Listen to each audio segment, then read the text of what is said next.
जय श्री राधे कृष्ण। आप सभी का हमारे YouTube चैनल पर बहुत बहुत स्वागत है। आइए जानते हैं वर्ष 2023 आमल की एकादशी व्रत के शुभ मुहूर्त के बारे में, पारण समय के बारे में, पूजा विधि के बारे में, व्रत महत्व नियमों के बारे में और फिर सुनेंगे आमल की एकादशी व्रत की कथा। संपूर्ण जानकारियाँ की प्राप्ति के लिए वीडियो को अंत तक जरूर देखें। चैनल पे अगर आप नए हैं तो चैनल को लाल बटन दबा करके सब्सक्राइब करें, साथ में बेल आइकन घंटी को दबाएं ताकि मेरे वीडियो का नोटिफिकेशन आपको समय से मिलता रहे। फाल्गुन माह के शुक्ल पक्ष में पड़ने वाली एकादशी को इसे आमल की एकादशी और रंग भरी एकादशी के नाम से जाना जाता है। आप सभी भक्तों को आमल की एकादशी की ढेर सारी शुभकामनाएं। आप सभी के जीवन में लक्ष्मी नारायण की कृपा से आप सभी को सभी प्रकार के सुख और समृद्धि की प्राप्ति हो। लक्ष्मी नारायण आप सभी के इच्छाओं को पूर्ण करें। आमल की एकादशी के व्रत में इस दिन धात्री वृक्ष के पूजन करने का विधान है, यानी कि आमले वृक्ष के नीचे बैठ करके आमले वृक्ष का पूजन करना चाहिए। वहीं पे कलश को स्थापित करके भगवान विष्णु, माता लक्ष्मी और भगवान विष्णु के परशुराम स्वरूप का आमल की एकादशी के दिन पूजन किया जाता है। जो भी सच्ची श्रद्धा के साथ, नियम और निष्ठा के साथ फाल्गुन मास शुक्ल पक्ष की आमल की एकादशी का व्रत करते हैं तो इस व्रत के प्रभाव से व्यक्ति के सभी प्रकार के पाप और ताप नष्ट हो जाते हैं। यह व्रत जो कि मोक्षदायक, धन, वैभव एवं पुत्र पौत्रादि प्रदायक व्रत है तथा यह रक्षा करने वाली है। जो भी आमल की एकादशी का व्रत करते हैं उन्हें चाहिए व्रत के लिए दशमी के दिन से ही नियमों का पालन करना चाहिए। दशमी तिथि के दिन शुद्ध और सात्विकता का पालन करना चाहिए। दशमी, एकादशी और द्वादशी इन 3 दिनों तक शुद्ध और सात्विकता का पालन करते हुए रहना चाहिए। धर्म का आचरण करना चाहिए। दशमी तिथि के दिन जो कि सूर्यास्त होने से पहले ही भोजन ग्रहण करना चाहिए। उस दिन शुद्ध और सात्विक आहार ही ग्रहण करनी चाहिए। उसके बाद फिर दांतों को अच्छे तरह से साफ करके रात्रि ब्रह्मचर्य का पालन करते हुए भगवान नाम का स्मरण करते हुए सोना चाहिए। और एकादशी तिथि के दिन जो कि सुबह ब्रह्म मुहूर्त में उठ करके नित्य क्रियाओं से निवृत्त हो करके गंगा नदी आदि में स्नान करना चाहिए। वहाँ पे अगर स्नान ना कर पाए तो घर के नहाने के पानी में ही थोड़ा सा गंगा जल मिला करके स्नान करना चाहिए। शुद्ध वस्त्र धारण करके और व्रत का संकल्प लेना चाहिए। भगवान विष्णु, माता लक्ष्मी, भगवान परशुराम से प्रार्थना करनी चाहिए कि हे भगवान, आज मैं आमल की एकादशी का व्रत करने जा रहा हूँ या करने जा रही हूँ। हमारे सभी प्रकार के पाप और ताप नष्ट हों। हमारे दैहिक, दैविक और भौतिक सभी प्रकार के पापों का नाश हो। आपके मन में जो भी इच्छा हो, जो भी कामना हो, वह प्रभु से कहे और कहे कि हे प्रभु, यह व्रत मेरा सफलता पूर्वक पूर्ण हो, हमारे सभी कार्य निर्विघ्न पूर्ण हो। आप हमें आशीर्वाद प्रदान करें और हमें पुण्य फलों की प्राप्ति हो। इस प्रकार से भगवान से प्रार्थना करते हुए एकादशी तिथि के दिन जो कि दिन रात्रि उपवास रहते हुए व्रत को धारण करना चाहिए। जो उपवास नहीं रह पाते हैं, जिनका स्वास्थ्य सही ना हो, वो एक समय फलाहार का प्रयोग करें और इस दिन भगवान का सुबह और शाम के वक्त जो कि पूरे विधि विधान के साथ आमले वृक्ष के नीचे बैठ करके आमले वृक्ष का पूजन करें। वहीं पे कलश को स्थापित करके भगवान लक्ष्मी नारायण और भगवान परशुराम की फोटो या प्रतिमा रख करके इनका पूरे विधि विधान के साथ पंचोपचार या खोटसोपचार पूजन विधि के द्वारा इनका पूजन करना चाहिए। और फिर आमल की एकादशी व्रत का कथा श्रवण करनी चाहिए, भगवान की आरती करनी चाहिए। इस प्रकार से सुबह और शाम के वक्त पूजन करें। रात्रि में जहाँ तक हो सके जागरण अवश्य ही करना चाहिए। अगर एकादशी के व्रत में रात्रि जागरण करते हैं तो उसका कई गुना पुण्य फल बढ़ जाता है। और द्वादशी तिथि के दिन जो कि सुबह उठ करके नित्य क्रियाओं से निवृत्त होकर के स्नान कर ले, शुद्ध वस्त्र धारण करे, भगवान का पूजन और आरती करे। इसके बाद फिर ब्राह्मणों को भोजन करवाए, ब्राह्मणों को दान और दक्षिणा दे। उसके बाद समय के अनुसार व्रत का पारण करना चाहिए। इससे भगवान विष्णु अति प्रसन्न होते हैं और अपना कृपा प्रदान करते हैं। तो आइए पहले जानते हैं आमल की एकादशी व्रत के शुभ मुहूर्त के बारे में। इसके बाद जानेंगे संपूर्ण पूजा विधि, नियम और महत्व के बारे में। इस बार आमल की एकादशी तिथि प्रारंभ समय जो कि 2 मार्च 2023 दिन गुरुवार सुबह 6:41 और एकादशी तिथि की जो समाप्ति होगी वह 3 मार्च 2023 दिन शुक्रवार को सुबह 9:12 पे एकादशी तिथि की समाप्ति होगी। तो हमें सूर्योदय व्यापनी के अनुसार द्वादशी युक्त जो शुद्ध रूप से एकादशी व्रत के लिए समय प्राप्त हो रहा है, वह समय 3 मार्च 2023 दिन शुक्रवार को प्राप्त हो रहा है। और आमल की एकादशी व्रत का पारण जो कि 4 मार्च 2023 दिन शनिवार को एकादशी व्रत का पारण किया जाएगा। एकादशी व्रत का पारण जो कि हरिवासर समाप्त होने के बाद व्रत का पारण करना चाहिए।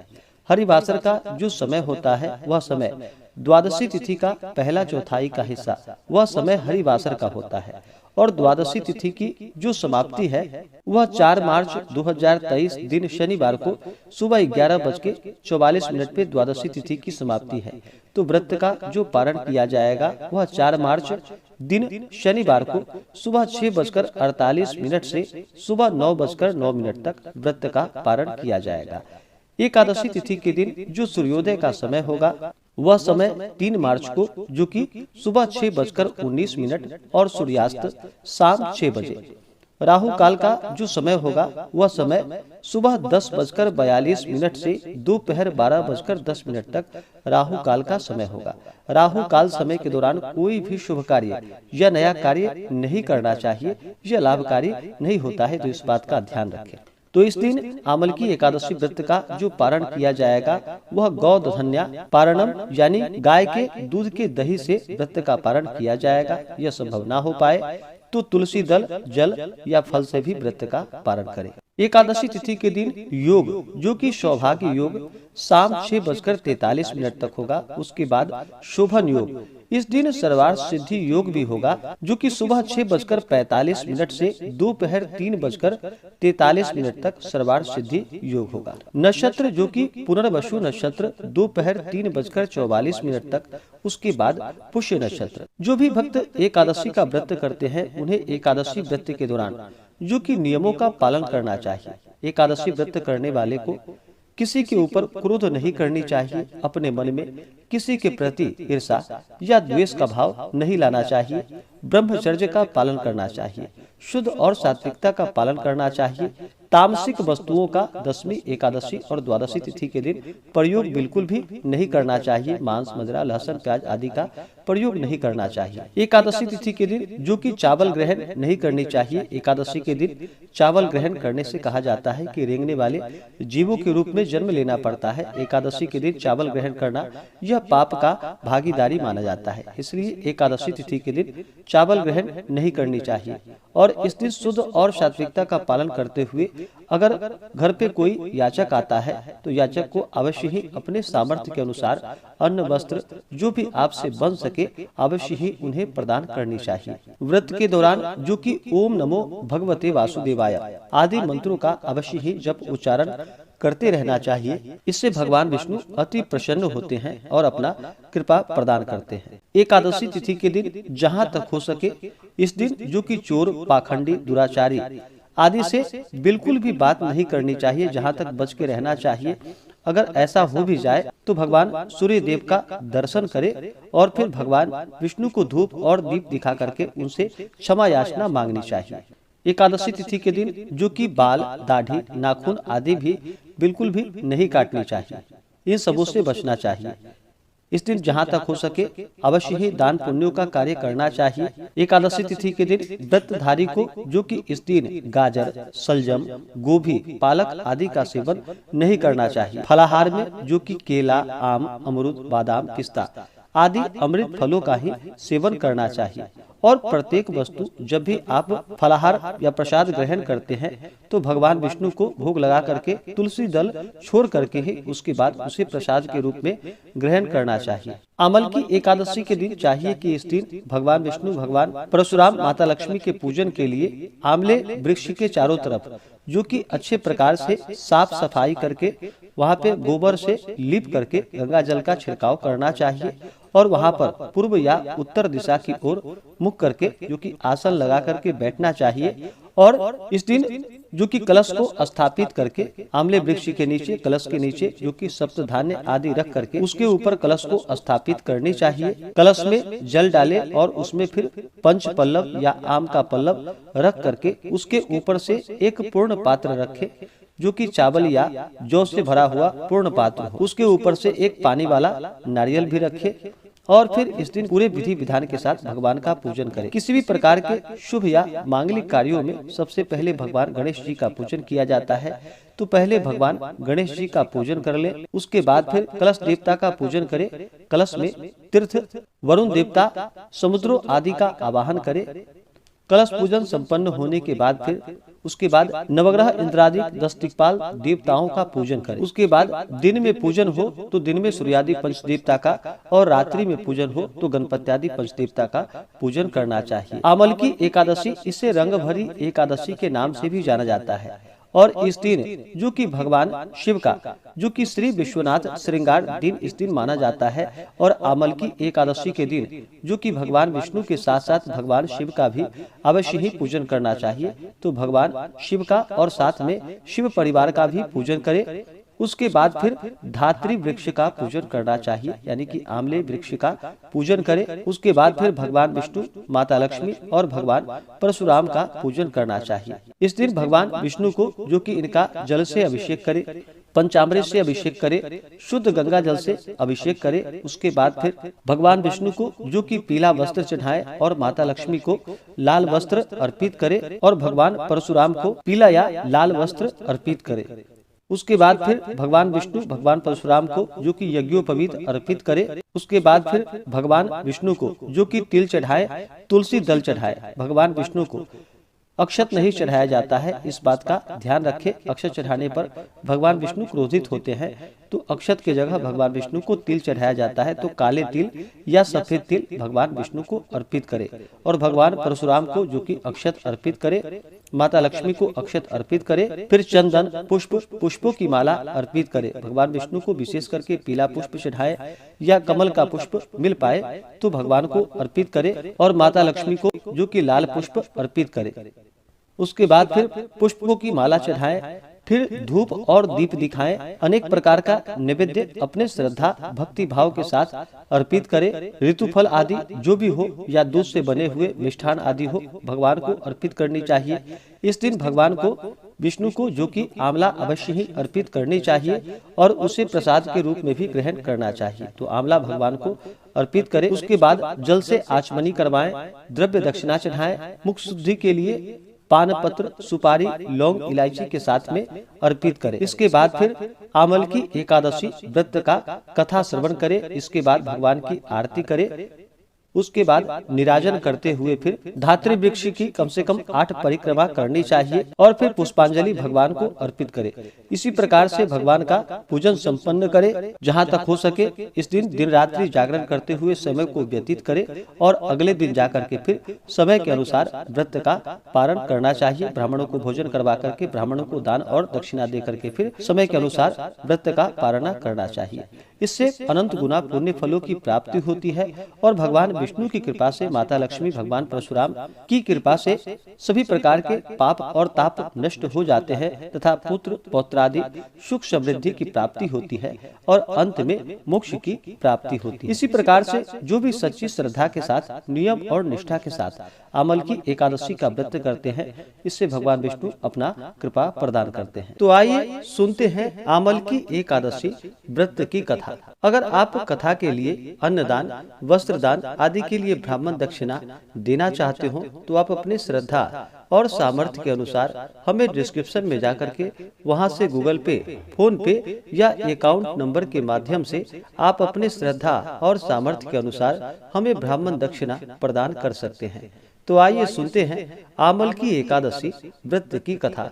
तो बोलिए प्रेम से भगवान विष्णु की जय, माता लक्ष्मी की जय, एकादशी माता की जय, भगवान परशुराम की जय, सर्वदेवी देवता की जय। आमल की एकादशी व्रत कथा के अनुसार एक समय अयोध्या नरेश महाराज मानधाता ने अपने कुल गुरु महर्षि वशिष्ठ जी से पूछा कि हे भगवान, कोई अत्यंत उत्तम और अनुपम फल देने वाले व्रत का इतिहास आप मुझसे वर्णन कीजिए, जिसके सुनने से मेरा कल्याण हो।